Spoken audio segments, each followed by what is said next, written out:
So in this video we will do the analytical proof of parallelogram law of forces.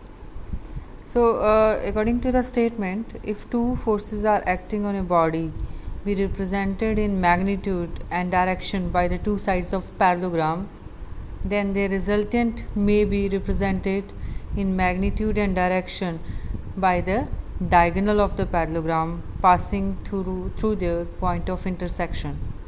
So it मीनस students कि जेकर किसी body ते दो forces लग रही ने, सपोज आप मान लें कि P1 ते P2 दो फोर्सिस ने जो बॉडी के किसी पॉइंट O ते लग रही ने, let the angle between these two forces is theta.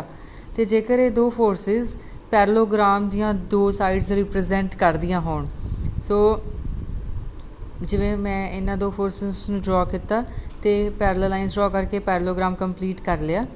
तो जेकर ये पैरेललोग्राम दियां दो साइड्स रिप्रजेंट करदियां होण तां according to parallelogram law of forces जिहड़ा इन्हां दोनों का रिजल्टेंट होएगा वो होएगा डायगनल ऑफ द पैरेललोग्राम, इस पैरेललोग्राम का डायगनल।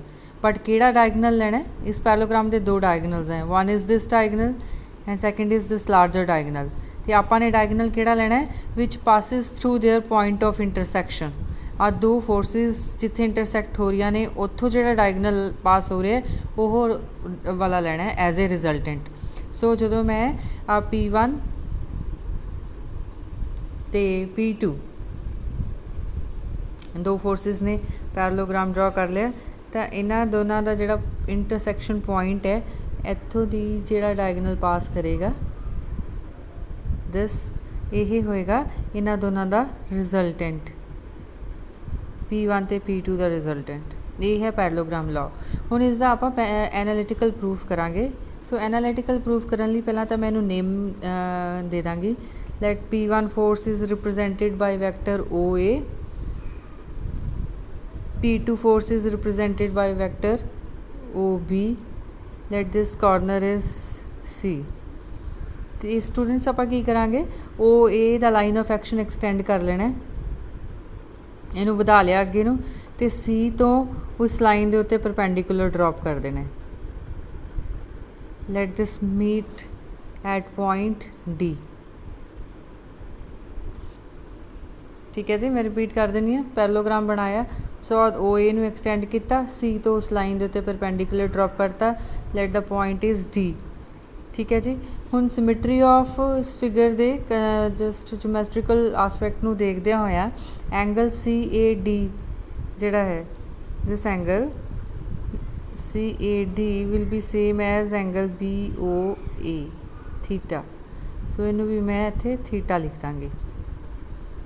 ठीक है, थीटा लिखन तो बाद now see this in this parallelogram AC is parallel to OB, तो ये फिर AC जी साइड है वो भी P2 होएगी।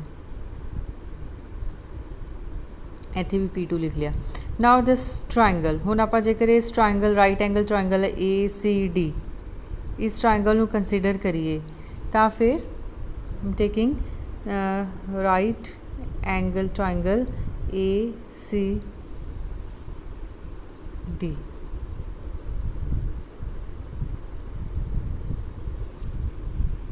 हुण इस राइट एंगल ट्रायंगल दे विच की है कि साडे कोल एक साइड है हाइपोटेन्यूज, तो असी ये दो साइड्स AD ते CD फाइंड करनियां ने। सो मैं वारी वारी इन्हां दोनों साइड्स नूं लवांगी। सब तो पहला तो AD upon AC,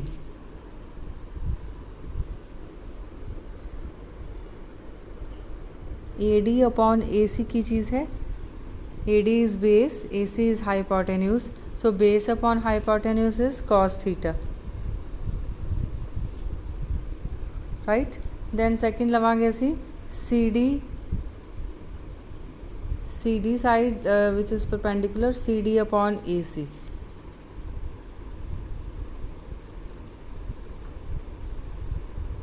CD is perpendicular, AC hypotenuse, perpendicular upon hypotenuse is sin theta, right?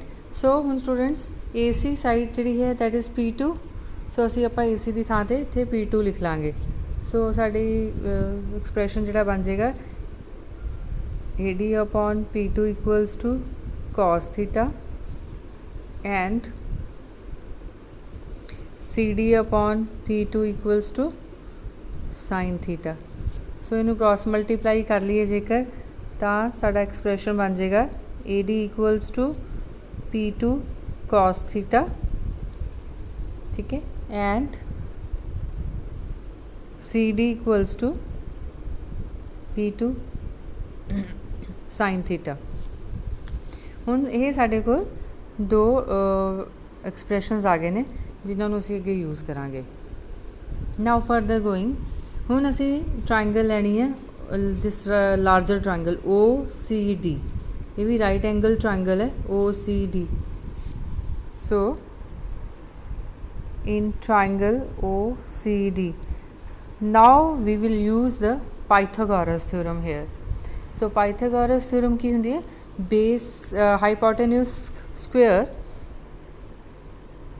Is equals to base square plus perpendicular square, ठीक है, या फिर hypotenuse equals to root of base square plus perpendicular square. ये Pythagoras असीं हुण use करांगे। Now इस right angle triangle OCD दे which we will apply the Pythagoras theorem. So hypotenuse is OC and base is OD, the perpendicular is CD. So I am writing just this OC plus root of base square OD square plus perpendicular square is CD square.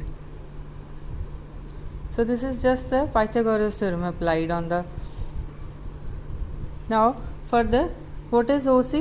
OC is resultant, so I'll write R. OD, what is OD side equals to? OD is OA plus AD. OA plus AD is OD.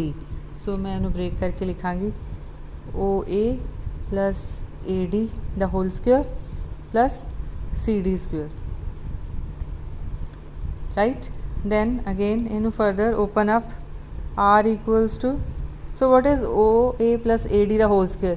It is same as A plus B the whole square. So A plus B the whole square equals to A square plus B square plus 2 into A into B. So मैं formula इससे लगावांगी. It is OA square plus AD square plus 2 into OA into AD plus CD square. Now putting the values here, ਹੁਣ ਅਸੀਂ इन्हें open up कर लिया, इत्थे just इन्हां दी values put कर दो। तो what is OA? OA is P1, so P1 square, AD square, what is AD? It is P2 cos theta, so P2 cos theta the square, P2 square cos square theta plus 2 into OA, 2 into P1 into P2 cos theta, just मैं values ही पाइया ने। फिर इत्थे CD square, CD की है P2 sin theta, so P2 square into sine square theta, right. हुण असीं square वालियां terms नूं इकट्ठे कर लांगे। सो P1 स्क्वेयर, राइट, इत्थे की है P2 square cos square theta, P2 square sine square theta, so P2 square common अंदर ब्रैकेट रहेगा cos square theta plus sine square theta, bracket close. तो another term is 2 into P1 P2 cos थीटा। So what is this cos square plus sine square theta? It is equals to 1।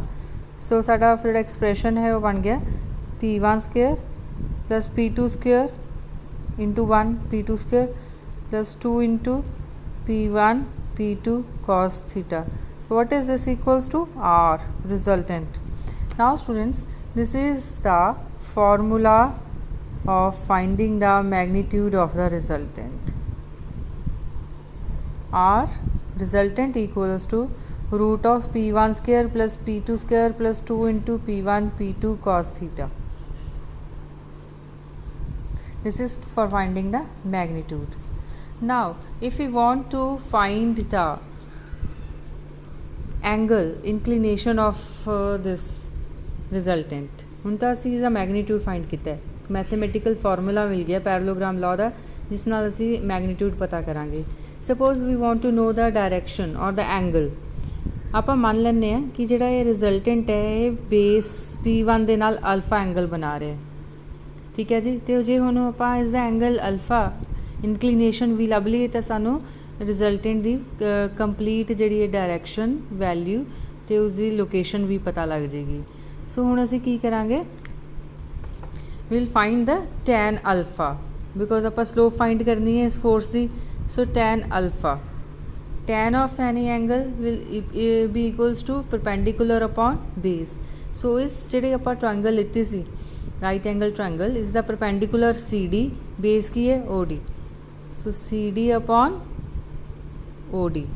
so OD ਕੀ ਹੈ OA plus AD, ਇਹਨੂੰ break ਕਰ ਲਿਆ, CD upon OA plus AD।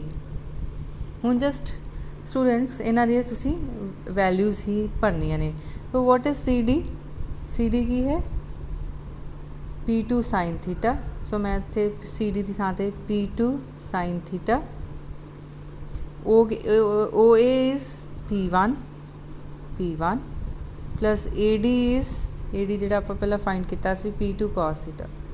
so P2 cos theta। so what is this? this is tan of alpha। ਹੁਣ ਇਹ ਸਾਡੇ ਕੋਲ students second expression ਆ ਗਿਆ।